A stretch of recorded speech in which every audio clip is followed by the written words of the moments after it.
గోవాలో Johnny మాస్టర్ను SOT పోలీసులు అదుపులోకి తీసుకున్నారు. ఇప్పటికే జానీ మాస్టర్పై అత్యాచారం, పోక్సో కేసులు నమోదు చేశారు. 5 రోజులుగా జానీ మాస్టర్ కోసం పోలీసులు గాలిస్తున్నారు. అయితే పోలీసులకు చిక్కకుండా అజ్ఞాతంలోకి వెళ్లిన పోలీసులు గోవాలో అరెస్ట్ చేశారు జానీ మాస్టర్ని. గోవా కోర్టులో హాజరుపరిచి అక్కడి నుంచి హైదరాబాద్కు తీసుకువస్తున్నారు. ఇక రేపు హైదరాబాద్లోని ఉప్పరపల్లి కోర్టులో జానీ మాస్టర్ను పోలీసులు హాజరుపరచనున్నారు. ఇక మరోవైపు జానీ మాస్టర్ అరెస్టుపై ఆయన భార్య ఆరా తీశారు. నార్సింగ్ పోలీస్ స్టేషన్కు వెళ్లి జానీ మాస్టర్ గురించి అడిగి తెలుసుకున్నట్లుగా తెలుస్తోంది.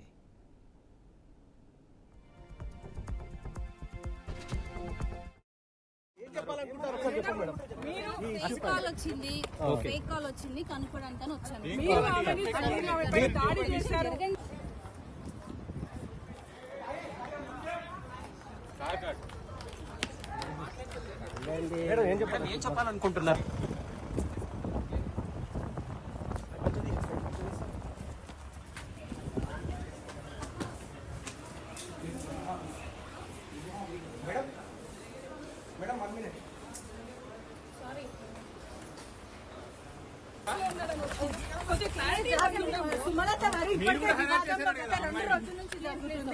ఒక్కసారి మీరు ఆన్సర్ చెప్పండి. సుమలత గారు ఒకసారి మేడం చెప్పండి మేడం. అవుతుంటే మీరు చెప్పాలి మేడం.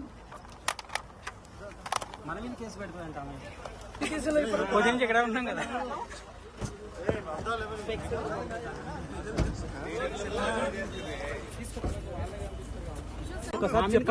ఇష్యూ అయిపోయింది కదా, అసలు ఏం చెప్పాలనుకుంటున్నారు?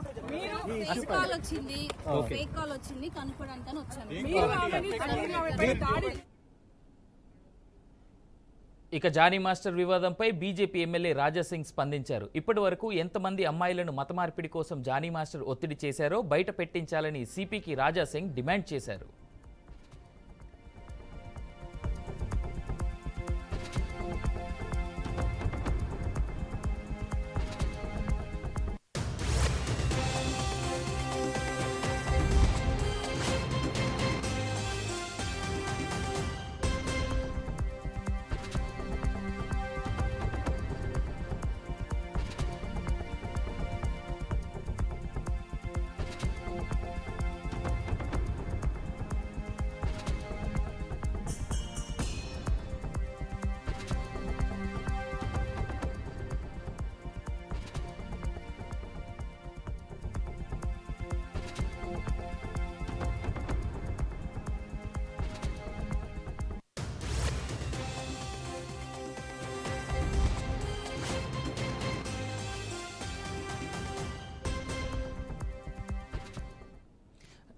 రైట్, ఇదే అంశానికి సంబంధించి మా అవుట్పుట్ ఎడిటర్ రాము ఫోన్ లైన్లో సిద్ధంగా ఉన్నారు మరిన్ని డీటెయిల్స్ అందించేందుకు. రాము, చెప్పండి. అవినాష్, ముఖ్యంగా ప్రముఖ కొరియోగ్రాఫర్ జానీ మాస్టర్ సంబంధించిన కేసుకు సంబంధించింది, అత్యాచారంలో అతనికి సంబంధించిన విషయాలకు సంబంధించి చూస్తే అత్యాచారం కేసులో కీలక పరిణామం చోటు చేసుకుందని చెప్పొచ్చు.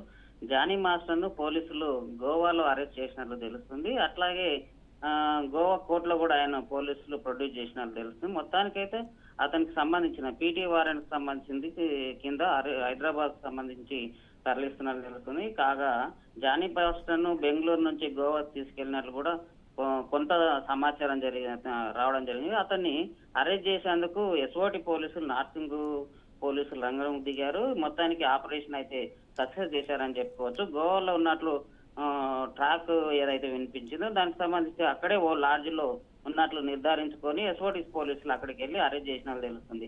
ఈ నేపథ్యంలోనే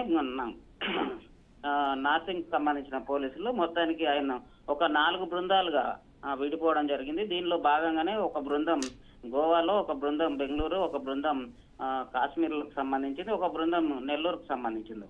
మొత్తానికైతే ఈ గోవాలో అతను అరెస్ట్ చేసినట్లు అయితే తెలుస్తుంది. అవినాష్, ముఖ్యంగా అతనికి సంబంధించిన ఇంకొక పరిణామం చోటు చేసుకుంటే అతని భార్య ఎవరైతే ఉన్నారో ఆమె వచ్చి నార్సింగ్ సంబంధించిన పిఎస్ లో మా భర్తను ఎక్కడ అరెస్ట్ చేశారు, దానికి సంబంధించిన వివరాలు చెప్పాలని నార్సింగ్ పిఎస్ లో పోలీసులను ప్రశ్నించడం జరిగింది. దానికి సంబంధించిన పూర్తి సమాచారం మీకు అందజేస్తామని పోలీసులు తెలియజేయడంతో ఆమె మళ్ళీ ఇంటికి వెళ్ళినట్లు తెలుస్తుంది. అవినాష్, రైట్, థ్యాంక్ యూ రాము.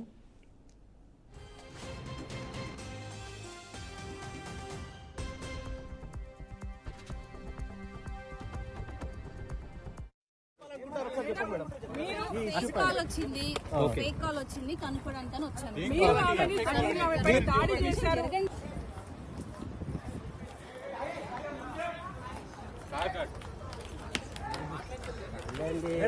ఏం చెప్పాలనుకుంటున్నారు?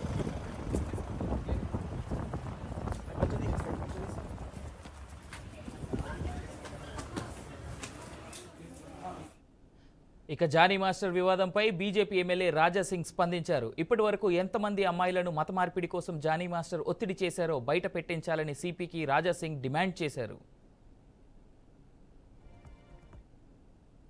సింగి పోలీసు అధికారులకి, అదేవిధంగా కమిషనర్ గారికి, డీజీ గారికి నేను ఒక్క మాట అడగాలనుకుంటున్నా. జానీ భాషా మాస్టర్ని ఎప్పుడు అరెస్ట్ చేస్తారు? ఒక మహిళకి ఆయన ఏ విధంగా టార్చర్ చేసిండు, ఆమె జూనియర్ కోరియోగ్రఫీకి ఏ విధంగా ఆయన ఇబ్బంది పెట్టిండు, ఇవాళ తెలంగాణ ఆంధ్ర ప్రజలు పోలీసు వైపు చూస్తున్నారు. ఎప్పుడు ఆ దొంగకి, ఆ లవ్ జిహాదీకి ఎప్పుడు అరెస్ట్ చేసి నిజాలు బయట పెడతారని తెలంగాణ ఆంధ్ర ప్రజలు ఎదురు చూస్తున్నారు. అదేవిధంగా నేను పోలీస్ అధికారులకి రిక్వెస్ట్ చేస్తున్నా, ఇవాళ లేకపోతే రేపు ఆయన అరెస్ట్ అయిన తర్వాత ఈ ఒక్క అమ్మాయి నుంచి కాదు, ఇంకా ఎన్ని అమ్మాయిలకి నా ఇబ్బంది పెట్టిండు, ఎన్ని అమ్మాయిలకి కన్వర్ట్ అయిపోండి అని ఆఫర్ ఇచ్చిండు, అది కూడా ప్రజలు ముందు పెట్టాలని నేను పోలీస్ అధికారులకి రిక్వెస్ట్ చేస్తున్నా. ఇవాళ బాలీవుడ్కి ఇంకొకసారి ఒక నల్ల మచ్చ తీసుకొని రానికి ప్రయత్నం చేసిన ఈ జానీ భాషా మాస్టర్, ఇట్లాంటి చాలా మంది ఉండొచ్చు, ఇంతకుముందు ఉన్నారు కూడా. ఈ ఫిల్మ్ ఇండస్ట్రీలో పని చేయడానికి వచ్చే వాళ్ళకి కానీ,